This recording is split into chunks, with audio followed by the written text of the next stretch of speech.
Hey TransByDef, it's Autumn. It's been quite a while, hasn't it? I felt really bad. I think my last video was sometime at the end of February, and I feel like a total bum. It's kind of been a crazy month, and I'm really sorry, guys. I know I said this last time. Actually, I've been kind of flighty lately. But I promise I'm gonna make an end to that. I'm gonna stick to my videos. I'm just forcing myself to make time. I've just had so much going on. Some good, some bad. I won't get much into it, but life at the moment is actually pretty good.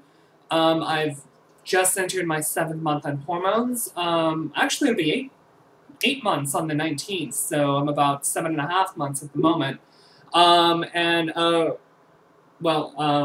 Yeah, I'm quite pleased. Yeah, I couldn't complain at all. Yeah, so I hope everyone is well, and let's get on to this week's topic. Let me take a look here. So, this week, Jenny provided the topic, and she wrote, "Hey y'all, how about talking about the moments while you were out that you feel insecure or that you didn't pass or are afraid to be outed?" Now this is a good one. I'm glad she brought that up. I haven't experienced that in quite a while. Especially over the last couple of months because of my voice. I was always really nervous about my voice before. I honestly, wholeheartedly, if you want to pass, if passing and blending in is important to you as a trans person, male or female, particularly for women, because, you know, you can't change your voice, you know, not hormones won't change anything. You have to physically make yourself change your voice, and that was really hard. And I ended up paying a speech therapist. Oh God, what was it? Yeah, it was like almost $1,000 I went to her over a course of a couple of months. I mean, it was worth every penny. She was really good. If anyone has been considering going to Kathy Perez, if you listen to my past videos and you listen to my voice now, you can definitely hear I've made huge, huge, huge improvements. And listen back to my male voice. It's crazy. Absolutely insane how much progress I've made in that. But there's definitely some times I was terrified. Oh my God.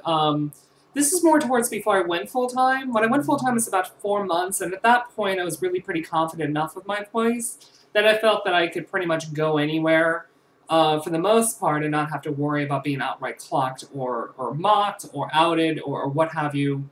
I haven't had too many incidences. In fact, nothing really confrontational. I was getting food of a friend of mine because I was shopping for clothes. I was actually preparing to go full-time. This was back in late November, so I think it was about almost 3 months on hormones. And I was ordering food, and it was just the way the look the girl gave me just kind of indicated that she was like, you know, saw right through me or something like that. So no one said anything, though. No one's outright said anything. And I think part of that, at least, I think, is an attitude. Maybe size, too. I'm 6 foot tall, so people don't usually screw with me because, you know, Mama got guns still, okay? Mama got guns. Mama ain't afraid to do it. Mama more aggressive on estrogen. I may be a lady, but I will kick your ass. Plain and simple. Yeah. I actually sometimes welcome, I really hope like someone will actually say something stupid to me so that I can just tear into them verbally and then possibly physically. Why I think that? Why I'm more aggressive on estrogen? I don't know. But all I know is that my estrogen is like twice as high as what it should be at this point, and my testosterone is like non-existent, so it's not like hormonal. Whatever. But she definitely snickered to her coworkers. But that was the most of it. And it's just like, I got upset for a brief moment, but then I just thought of it. I'm just like, why do I care? I'm never going to see this person again in my entire life. I'm just ordering food. She's going to go on with her day. I'm going to go on with mine. You know, unless someone actually does something to you or says something to you outright in an aggressive or demeaning way, if someone looks at you strange or smirks or chuckles behind your back or whatnot, screw them. Who cares? You two are never going to interact again probably the rest of your life. And you know what? The longer you're on hormones, the less this is going to happen. If that's the worst thing that happened my day on 3 months in hormones, I'd say I'm doing pretty damn well. So feel bad, actually. I haven't had too many instances. That was the worst of it, actually. It was out of 5 guys, and that was about it. I mean, I definitely know I've been read and clocked, but no one's ever said anything. I mean, I've been nervous. Using the women's restroom for the first time was terrifying. I just kind of ran in there, used it, and got the hell out. I didn't even wash my hands. I'm just like, no, screw it. I'll just wash my hands at home. I don't care. And, you know, I mean, it was really nerve-wracking at first, but no one's ever said anything. No one's ever done anything. Actually, oh my god, I had this hilarious story. I was at this gay bar. It's like mixed, like lesbian and gay. It's the only one in my town. It's like super tiny. It's just more of a hole in the wall. And if girls don't look at you strangely who are cisgender lesbian, you definitely don't have much to worry about. Like, no one gave me a weird glance in there. No one looked at me like, hey, you're not supposed to be in here. You know what I mean? And usually I've noticed that whatever reason, cisgender lesbians just seem to have their, I don't know, I guess they have their tranny-dar more tuned or something like that. But yeah, no, actually it's pretty funny because I actually got a girl's number in the restroom. I mean, it wasn't like, you know, lewd or anything. She was just like, she was sitting on the stall and bemoaning how no one would talk to her, and I was peeing, and I was just like, hey, an opportunity. So we started talking, and we talked for like 20 minutes, and I was just like, hey, you mind if we exchange numbers? We could text, maybe, do something sometimes? And she's like, oh, yeah, sure. Of course, I text her later, and apparently she got mad for boyfriend, and they got back together. So, like, great, thanks. But I didn't really expect anything out of it. But even then, I wasn't really nervous, actually. I'm trying to think of the last time anyone's really clocked or read me or anything. No one has. Actually, I mean, I was at, my daughter, very briefly, my daughter broke her arm, and she's fine, by the way, thankfully. She's, you know, there wasn't anything too bad. They have her in a cast. She's going to be in there for another 3 weeks, but I had to take her to the emergency room. Her mom wasn't with me.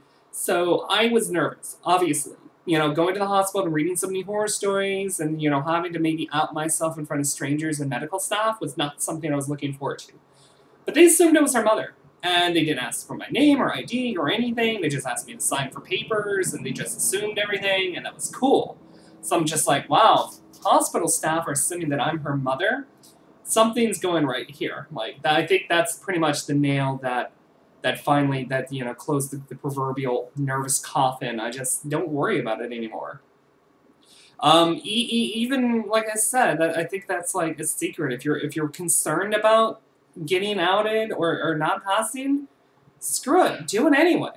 Like I said, nothing's, you know, 9 times out of 10, nothing is going to happen. Now, if you perceive yourself to be in a dangerous situation, that's entirely different. I'm not talking about walking home streets and, you know, in the middle of a bad neighborhood or just being in an area that's, you know, horribly, horribly transphobic in general. By all means, if you're in that area, be extra cautious and definitely, you know, do what you can to survive. But, you know, if you're just going out your normal business and you're worried about people doing or saying things to you, they're not. People don't care, ultimately. I've noticed cisgender people just don't care enough, honestly. And the ones that do are so few and far between that I don't think it really honestly matters. I think it's a fear that we perpetualize and externalize in our own community with something where we've heard and read horror stories about these horrible, you know, transgressions that have passed to these girls, but it's like a 1 in 1,000 case or something ridiculous like that. So don't give a shit. Don't give in to the haters. Don't care. Just go out and be awesome and live your life, and you'll be much happier for it. So yeah, awesome. So I'm glad to be back. I'm really happy to do these videos, and I definitely will see you guys next week. Bye.